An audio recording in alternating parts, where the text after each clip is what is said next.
नमस्कार, मैं ममता मिश्रा आज आपको पाठ 2 राम लक्ष्मण परशुराम संवाद पढ़ाने जा रही हूँ, जो कि महाकवि तुलसीदास जी के द्वारा रचित है। तुलसीदास जी का जन्म 1532 में उत्तर प्रदेश के बांदा जिले के राजापुर गांव में हुआ था और यह प्रसंग जो है रामचरितमानस के बालकांड से लिया गया है। इसकी भाषा अवधी है। अवधी की भाषा कौन सी होती है? अवधी। तो यह प्रसंग उस समय का है जब सीता स्वयंवर के समय श्री राम जी ने शिव जी के धनुष को तोड़ दिया था और उसकी गर्जना को सुनकर परशुराम जी आए और बहुत क्रोधित हुए और उन्होंने ये जानना चाहा कि उनके गुरु शिव जी का धनुष किसने तोड़ा है। तो राम के विनम्र वचन जो सुनकर कि आप धनुष तोड़ने वाला आपका कोई दास ही होगा, परशुराम जी को शांत नहीं कर सका। तब लक्ष्मण के व्यंग्यपूर्ण वचन परशुराम जी को और भी अधिक क्रोधित करते रहे और अंत में राम की विनय और विश्वामित्र के समझाने पर राम की शक्ति परीक्षा लेकर ही वह शांत हुए। रामचरितमानस का जो ये प्रसंग मैं पढ़ने जा रही हूँ, चौपाई और दोहे हैं इसमें। नाथ शंभु धनु भंज निहारा, हुई ही क्यों एक दास तुम्हारा। आये सुकाहा कहिए किन मोही, सुनी रिसाए बोले मुनि कोही। मैं आपको इनके शब्दार्थ भी बताती जाऊंगी बीच बीच में, ताकि एग्ज़ाम में कोई भी किसी भी तरह का प्रश्न आता है तो आप उसका उत्तर देने में समर्थ हो सकें और इस चैप्टर से रिलेटेड एक भी प्रश्न आपका गलत ना हो, यानी आपको 100% अंक जो हैं वो प्राप्त हों। तो यहाँ पर बताया गया है कि नाथ शंभुधनु भंज निहारा। शंभुधनु मतलब शिव जी का धनुष। भंज निहारा तोड़ने वाला, हो ही होगा। केव का अर्थ है कोई।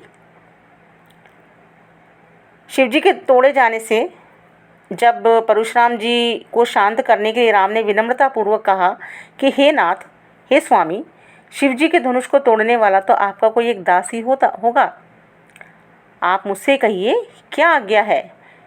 सुनि रिसाए बोले मुनि को ही। यह सुनकर मुनि जो है क्रोधित होकर बोले कि सेवक सो जो करे सेवकाई। सेवक तो वो होता है जो सेवा का कार्य करे। अरि करनी करी करिए लड़ाई। अरि करनी का मतलब शत्रुता का कार्य। करी का अर्थ होता है करना, लड़ाई का लड़ाई। शत्रुता का कार्य करके तो लड़ाई ही की जाती है। सुनहु राम जेहि शिवधनु तोरा। तो परशुराम जी बोले, तोरा का मतलब तोड़ना, जेहि का मतलब जिसने। सुनो राम, जिसने भी है शिव जी के धनुष को तोड़ा है। सहस बाहु समसो रूप मूरा। सहस बाहु कौन था? सहस बाहु एक राजा का नाम था जिसका परशुराम जी ने वध कर दिया था, क्योंकि बहुत अन्यायी और अत्याचारी था वो। तो सम का मतलब समान। यहाँ पे देखिए उपमा अलंकार है। रिपु, रिपु का अर्थ होता है शत्रु, मोरा का अर्थ होता है मेरा। जिसने भी इस शिव जी के धनुष को तोड़ा है वह सहस बाहु के समान मेरा शत्रु है।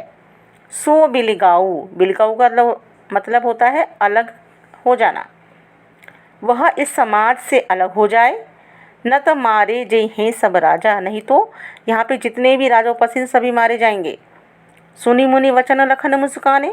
और मुनि के वचन को सुनकर लक्ष्मण जी मुस्कुराने लगे और बोले परसु धरहि अवमाने। और परशुराम जी का अपमान करते हुए बोले। अवमाने का अर्थ होता है अपमान करना। परशुराम जी का अपमान करते हुए बोले कि बहु धनु ही तोरी लड़काई। हमने तो बचपन में बहुत सारी धनुइयाँ तोड़ दी, छोटे छोटे धनुष तोड़ दिए। कबहू ना असिर सिकीन गुसाई। तब तो हे गुसाई, तब तो कभी किसी ने इतना क्रोध नहीं किया। फिर इसका मतलब होता है क्रोधित होना।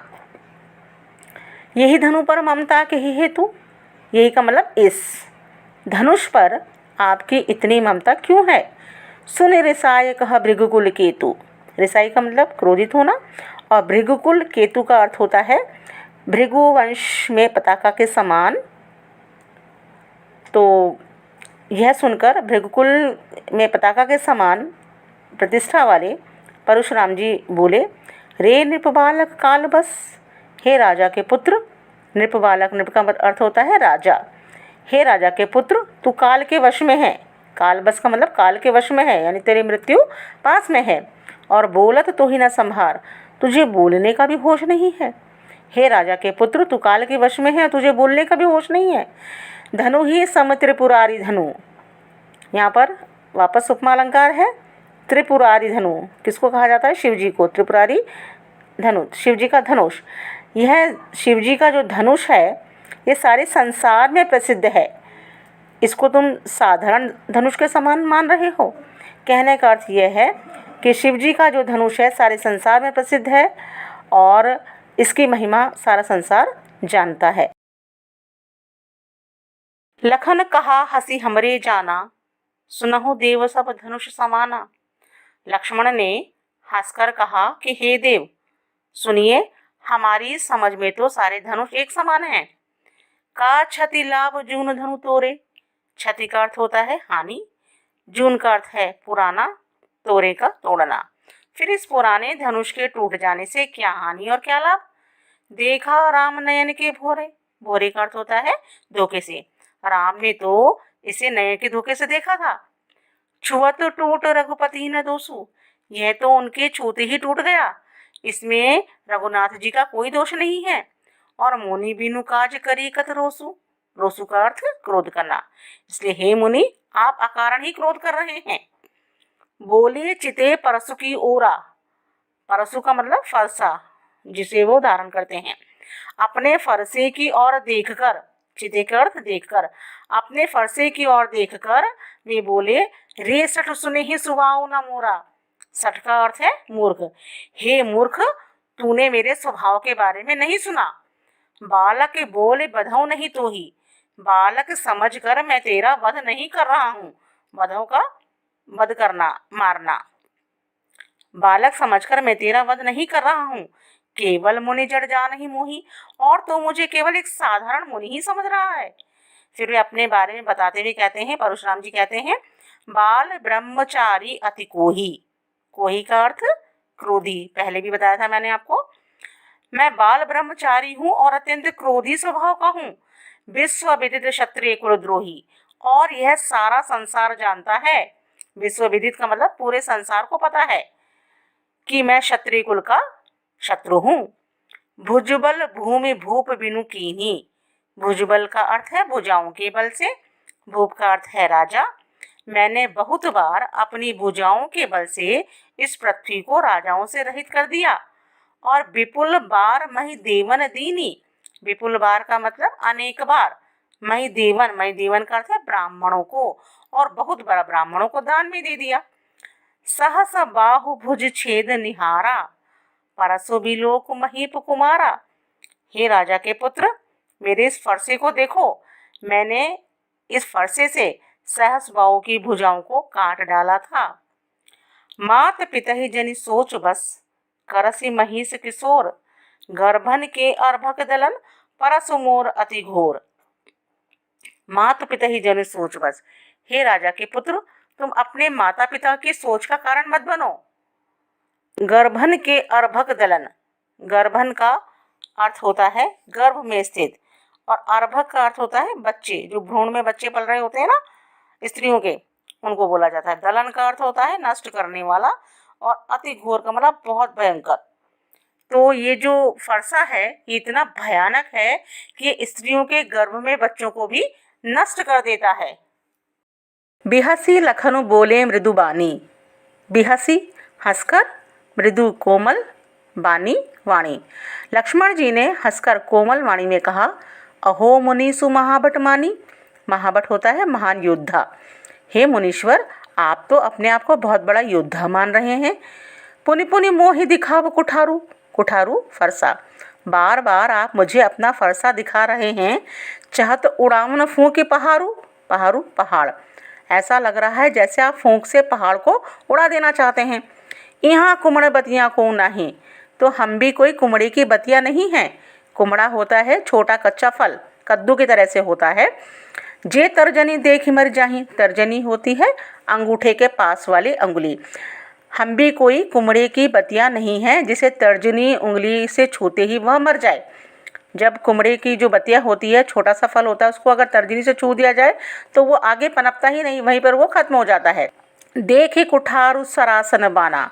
मैंने तो आपने जो ये फरसा सरासन होता है धनुष, बाना बाण, आपने जो फरसा धनुष और बाण को धारण कर रखा है, इसे देखकर मैं कछु कहा सहित अभिमाना। मैंने अभिमान पूर्वक कुछ कह दिया है। भृगुसुत समुझ जनेऊ बिलोकी। और आप भृगुवंशी हैं ये समझकर, और आपने जो यज्ञोपवीत यानी जनेऊ जो धारण कर रखा है उसे देखकर तो जो कुछ भी आप कहते हैं उसे मैं जो कछु कहूँ सहूँ रिस रोकी, उसे मैं अपने क्रोध को रोककर सहन कर लेता हूँ। रिस रोकी यानी रिस का मतलब क्रोध, रोकी क्या अर्थ होता है रोकना।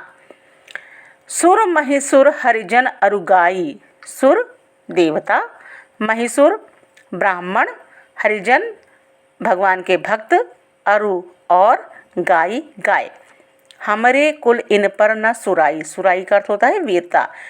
कह रहे हैं लक्ष्मण जी कह रहे हैं अपने कुल की प्रशंसा करते हुए कह रहे हैं कि हमारे कुल में ब्राह्मण, देवता, भक्त और गाय इन पर वीरता नहीं दिखाई जाती है।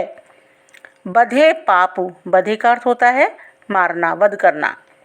अपिकीरति यानी अपयश, इनका वध करने पर पाप लगता है और इनसे हार जाने पर अपयश होता है, अपकीर्ति होती है। मारत हूँ पाप पर ये तुम्हारे, पा का अर्थ होता है पैर, और इस पर भी यदि हम आपके द्वारा मारे जाते हैं तो भी हमें आपके पैर ही पड़ना चाहिए। कोटि कुलिस सम वचन तुम्हारा, कोटि करोड़ों, आपका तो वचन ही करोड़ों वज्र के समान है, बहुत कठोर हैं आपके वचन। व्यर्थ धरऊँ धनु बाण कुठारा, आपने तो व्यर्थ में ये धनुष बाण कुठार को धारण कर रखा है, क्योंकि आपके तो वचन ही इतने कठोर हैं। जो बिलो की अनुचित कहूँ, क्षमहु महामुनि धीर, क्षमहु क्षमा करना, धीर धैर्यवान। इसलिए लक्ष्मण जी कहते हैं कि जो ये धनुष बाणों कुठार हैं इनको देखकर मैंने जो कुछ अनुचित कह दिया उसे हे महामुनि, है धैर्यवान, हे धैर्यशील महामुनि क्षमा कीजिए। सुने सरोष भृगुवंश मणि, सरोष का अर्थ होता है क्रोध सहित, भृगुवंश मणि परशुराम जी। गिरा वाणी गंभीर का अर्थ होता है गहरी, भारी। इसलिए हे महामुनि, यह सुनकर भृगुवंश मणि परशुराम जी क्रोध के साथ गंभीर वाणी में बोले। कौशिक सुनहु मंद यहु बालक, मंद मूर्ख बुद्धिहीन, कुटिलु काल बस निज कुल घालक, निज कुल अपने ही वंश का, घालक नष्ट करने वाला। परशुराम जी विश्वामित्र जी से कहते हैं, हे विश्वामित्र जी, यह जो बालक है लक्ष्मण जो है यह बड़ा ही बुद्धिहीन है और कुटिल स्वभाव वाला है। यह काल के वश में है, कालवश काल के वश में है, और निज कुल घालक, और अपने ही कुल को नाश करने वाला, अपने ही कुल को नष्ट करने वाला है। भानुवंश राकेश कलंकु, भानुवंश सूर्यवंशी, राकेश चंद्रमा, सूर्यवंशी होते हुए भी यह चंद्रमा पर लगे कलंक के समान है। निपट निरंकुश अबुध असंकु, निरंकुश उद्दंड यानी अनुशासनहीन, अबुधु मूर्ख, असंको निडर। यह पूरी तरह से उद्दंड है, मूर्ख है और निडर है। काल कवल हुई है छन माही, थोड़ी ही देर में ये काल के वश में हो जाएगा, थोड़ी देर में क्षण भर में काल का ग्रास हो जाएगा। कहो पुकारी खोरी मोहि नाही, खोरी दोष देना, यह मैं पुकार कर कह देता हूँ कि थोड़ी ही देर में काल के वश में हो जाएगा, अर्थात इसकी मृत्यु हो जाएगी, फिर कोई भी मुझे दोष मत देना। तुम हट कहूँ जो चाहूँ उबारा, अगर आप इसको मुझसे बचाना चाहते हैं तो कहीं प्रताप बल रोष हमारा, तो इसको हमारे प्रताप के बारे में, बल के बारे में और क्रोध के बारे में बताइए और इसको बचाइए। लखन कहो मुनि सुजसु तुम्हारा, लक्ष्मण जी भी कहाँ कम है, व्यंग पर व्यंग करने में लक्ष्मण जी तो बहुत ही माहिर है ना। लखन कहो मुनि सुजसु तुम्हारा, तो लक्ष्मण जी कहते हैं कि हे मुनिश्रेष्ठ, हे मुनीश्वर, आपके रहते हुए आपका यश जो है उसका वर्णन तुम्हें अक्षत को बरने पर, अक्षत का अर्थ होता है रहते हुए, बरने वर्णन करना। लक्ष्मण जी कहते हैं आपके यश का वर्णन आपके रहते हुए और दूसरा कौन कर सकता है। कहने का मतलब है आप तो अच्छी तरह से कर सकते हैं अपने यश का वर्णन। अपने मुँह तुम आपनी करनी, आपने अब तक अपने मुँह से अपने कार्यों की खूब प्रशंसा की है, खूब बड़ाई की है, और बार अनेक भांति बहुवर्णी, और अनेक प्रकार से तरह तरह से उसका वर्णन किया है। नहीं संतोष तो पुनि कछ कहूँ, अगर आपको इस पर भी संतोष नहीं हुआ है तो आप फिर से कुछ कह डालिए। जनि ऋष रोक दुसह दुख सहूँ, अपने क्रोध को रोककर, उसको मन में दबाकर असहनीय दुख को सहन मत करिए।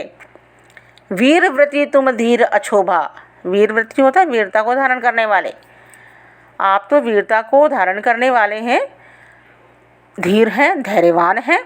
अछोभा क्षोभ रहित हैं, यानी क्रोध नहीं करने वाले हैं। गाली देते न पाऊँ शोभा, आपको गाली देते हुए अच्छा नहीं लगता है, अपशब्द कहते हुए आप शोभित नहीं होते हैं।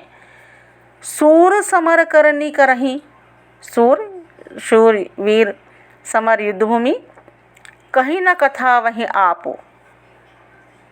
तो शूरवीर जो होते हैं वे युद्ध भूमि में अपनी वीरता का प्रदर्शन करते हैं, वे शूरवीर हैं, ये कहकर अपने आप को जनाते नहीं हैं।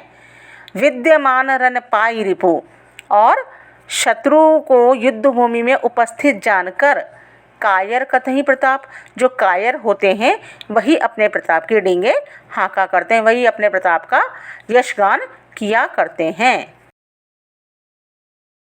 तुम तो कालू हाँक जनु लावा, कालू मृत्यु, हाँकना कहा जाता है किसी चीज़ को ज़बरदस्ती बलपूर्वक ले आना।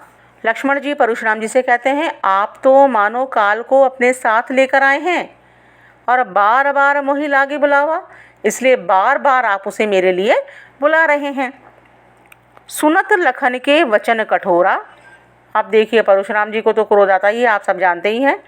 तो लक्ष्मण के ऐसे कठोर और व्यंग्यपूर्ण वचनों को सुनकर परशुराम जी बहुत क्रोधित हो गए और उन्होंने परशुत सुधारित धर्यु कर घोरा, घोरा होता है भयंकर, और उन्होंने अपने फरसे को संभाल कर हाथ में पकड़ लिया और वे कहने लगे, अब जन दे दोष मुँह लोगू, अब मुझे कोई भी दोष मत देना।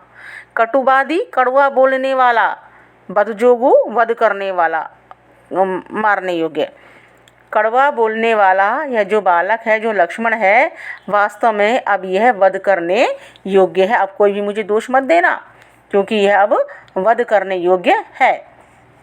बाल बिलो की बहुत मैं बाँचा, बाल का मतलब बच्चा समझकर, मैंने इसे बच्चा समझकर बहुत बार बचाया। अब ये हूँ मरनिहार भा साँचा, मरनिहार का मतलब होता है मरने योग्य, साँचा सच में, लेकिन अब तो ये वास्तव में मरने योग्य ही है।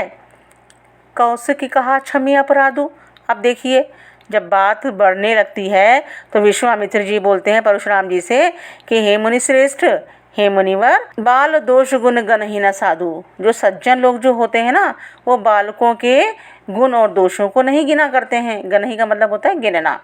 जो सज्जन लोग जो होते हैं, साधु लोग जो होते हैं, वो बालकों के दोषों को और गुणों को नहीं गिना करते हैं।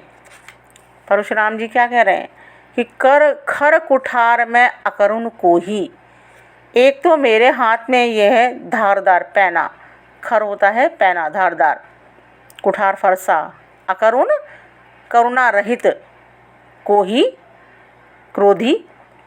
एक तो मेरे हाथ में यह धारदार फरसा है, पैना फरसा है, और दूसरा मैं बड़ा ही निर्दयी हूँ और क्रोधी भी हूँ, और उस पर भी आगे अपराधी गुरुद्रोही, और इसके पश्चात मेरे सामने घोर अपराधी यानी मेरे गुरु का अपमान करने वाला व्यक्ति खड़ा है।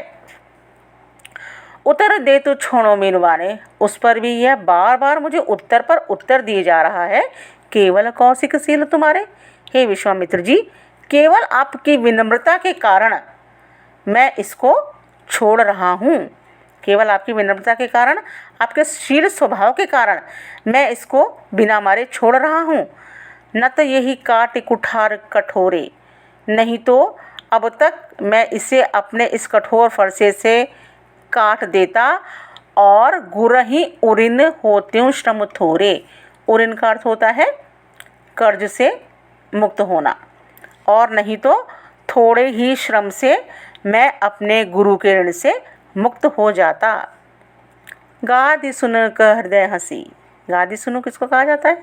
विश्वामित्र को। तो ये गादि के पुत्र कहलाते हैं। अब विश्वामित्र जी बड़े अपने मन ही मन में हंस रहे हैं। गादि सुन कह हृदय हंसी, मुनि हरिहर सूझ। विश्वामित्री जी जो हैं वो अपने मन ही मन में हंस रहे हैं और कह रहे हैं कि मुनि को तो हरा हरा ही सूझ रहा है। कहने का मतलब यह है कि उन्होंने इतनी विजय प्राप्त कर ली है कि वे राम लक्ष्मण को साधारण क्षत्रिय ही समझ रहे हैं। अयमय खांड न ऊखमय, लेकिन वो कह रहे हैं अयमय का अर्थ होता है लोहे की, ऊख गन्ने को कहा जाता है, ईख जिसको बोला जाता है। बूझ का अर्थ होता है जानना समझना, अबूझ का मतलब ना समझ। तो वे कह रहे हैं कि इनको पता नहीं है कि जो राम लक्ष्मण जी जो हैं ये गन्ने के रस से बनी हुई खांड नहीं है। अरे ये तो लोहे की फौलादें हैं, इन पर पार पाना असंभव है। लेकिन अज्ञानवश मुनि जो है सच्चाई को समझ ही नहीं पा रहे हैं। अब तक वो अबूझ ही बने हुए, नासमझ ही बने हुए हैं। कहेऊ लखन मुनि सील तुम्हारा। लक्ष्मण जी परशुराम जी से कहते हैं, हे मुनि श्रेष्ठ, आपके शील को, आपके स्वभाव को नहीं जान विदित संसारा। संसार में कौन नहीं जानता है। माता पिता उऋण भय नीके, माता पिता के ऋण से तो आप बड़े अच्छी तरह से मुक्त हो गए हैं। नीके का अर्थ होता है अच्छी तरह। और गुरु ऋणु रहा सोच बड़े जी के, और गुरु का कर्ज बाकी है, यह सोच आपके मन में है। आपके हृदय में इसका बड़ा भारी सोच है कि आपके ऊपर अपने गुरु का कर्ज है। सो जनु हमारे ही माथे काढ़ा, सो का मतलब वह आप हमारे ही माथे निकालना चाहते हो। दिन चली गए ब्याज बढ़ बाड़ा, तो दिन भी काफ़ी बीत गए हैं और उसका ब्याज भी काफ़ी बढ़ गया होगा। अब आनिए व्यवहारिया बोली, तो आप किसी हिसाब किताब करने वाले को बुला लीजिए। व्यवहारिया का होता है हिसाब किताब करने वाला, हिसाब लगाने वाले को बुला लीजिए। तुरंत देव में थैली खोली, मैं अपनी थैली खोलकर और उसका कर्ज जो है वो चुका देता हूँ, क्योंकि काफ़ी दिन बढ़ गए ना, ब्याज भी काफ़ी बढ़ गया होगा, तो मैं उसका हिसाब किताब कर देता हूँ। सुनी कटु वचन कुठार सुधारा। अब तो लक्ष्मण के इतने भयंकर कटु व्यंग वचनों को सुनकर परशुराम जी बहुत ही ज़्यादा क्रोधित हो गए और उन्होंने अपने फरसे को संभाल लिया। हाय हाय सब सभा पुकारा। तब सारी सभा जो है वो हाहाकार मच गया। पूरी सभा में सारी सभा जो है हाय हाय करके पुकारने लगी। भृगुवर परस दिखावो मोही। अब लक्ष्मण जी फिर से बोले। लक्ष्मण जी क्या कह रहे हैं, शांत नहीं हुए। कहने लगे, हे भृगुवंशी, हे मुनिश्रेष्ठ, आप मुझे बार बार फरसा दिखाकर डराना चाहते हो। हे क्षत्रियों के शत्रु और विप्र विचारी बचो नृपदेव हुई, आप ब्राह्मण हो, इसलिए मैं आपसे बार बार बच रहा हूँ, आपसे युद्ध करने से बच रहा हूँ। मिले न कबहूँ सुबट रणगाड़े। एक्चुअल में वास्तव में आपको कभी भी युद्ध भूमि में अच्छे योद्धा नहीं मिले। आपका युद्ध भूमि में अच्छे योद्धाओं से पाला ही नहीं पड़ा। द्विज देवता, द्विज का अर्थ होता है ब्राह्मण। हे ब्राह्मण देवता, आप अपने घर में ही बड़े वीर बने हुए हैं, आप अपने घर में ही बहुत बड़े बनते हैं। अनुचित कहे सब लोग पुकारे। यह लक्ष्मण के इस तरह के वचनों को सुनकर सारे लोग कहने लगे, सभा में जितने भी उपस्थित लोग थे सभी उसके व्यवहार की निंदा करने लगे, बुराई करने लगे और कहने लगे यह अनुचित है। रघुपति सह नहीं लखनऊ निवारे। तब श्री राम जी ने अपने नेत्रों के संकेत से लक्ष्मण को ज़्यादा बोलने से मना किया। लखन उत्तर आहुति सरिस। लक्ष्मण जी के जो उत्तर थे जो आहुति के समान थे। भृगुवर कोप कृसान, और परशुराम जी का जो क्रोध था वो अग्नि के समान था। यानी परशुराम जी की क्रोध रूपी अग्नि को लक्ष्मण जी के उत्तर जो आहुति के समान भड़का रहे थे और उससे और ज़्यादा बात बढ़ रही थी। बढ़त देखी जल सम वचन, और उस क्रोधाग्नि को बढ़ते हुए देखकर बोले रघुकुल भान। जल श्री रामचंद्र जी जो हैं वो जल के समान शीतल वचन बोलकर परशुराम जी के क्रोध को शांत करने का प्रयास करते हैं।